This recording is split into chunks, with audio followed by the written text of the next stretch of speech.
So today I talk a little bit about training zones. The first thing you have to question yourself, are there any zones in humans? So actually they are of course not.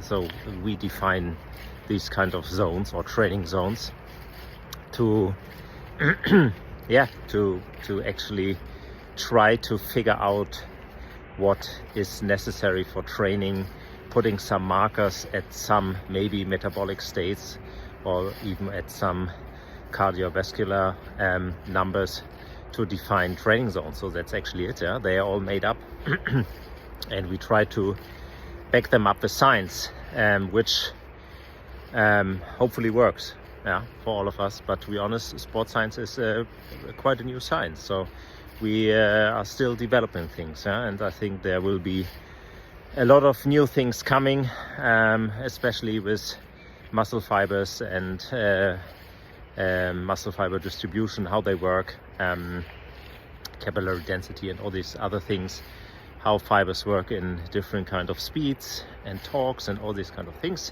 So but for now we should work with the things we know. When we talk about training zones, we usually start with zone 1 and then of course the famous zone 2. But maybe we should step further back and talk about the very beginning. And the very beginning is simple movement, and I always call it the recovery zone, which makes a lot of sense, and a lot of people underestimate that kind of zone. Because recovery is actually one of the zones where people start to recover a little bit faster. We have a better blood flow after a hard training session. If you do a rest day, why not doing a recovery day? And it does not mean necessarily that you need to ride your bike or do some sporty activity. Just a simple walk is most of the times enough, or doing some other light exercises. Why not swimming? If you aren't a triathlete, why not swimming? So recovery is also nice in terms of losing weight, because the biggest problem is always the rest day. If you have an energy expenditure of, I don't know, roughly 2000 calories at basal, you maybe have a problem if you are a pretty ambitious athlete and you usually use about 3,500 kilojoules per day, and then on a rest day you should eat less. And that could be a pretty hard thing because the amount of food is limited. So what I see, and also a lot of my colleagues, is the athletes stop losing weight or actually gaining weight while they are on rest days. So also there the recovery training has a nice impact, because you're always using, I don't know, 400 calories extra, 500, maybe sometimes 600. If you do a long walk or an easy longer ride for 1.5 hours.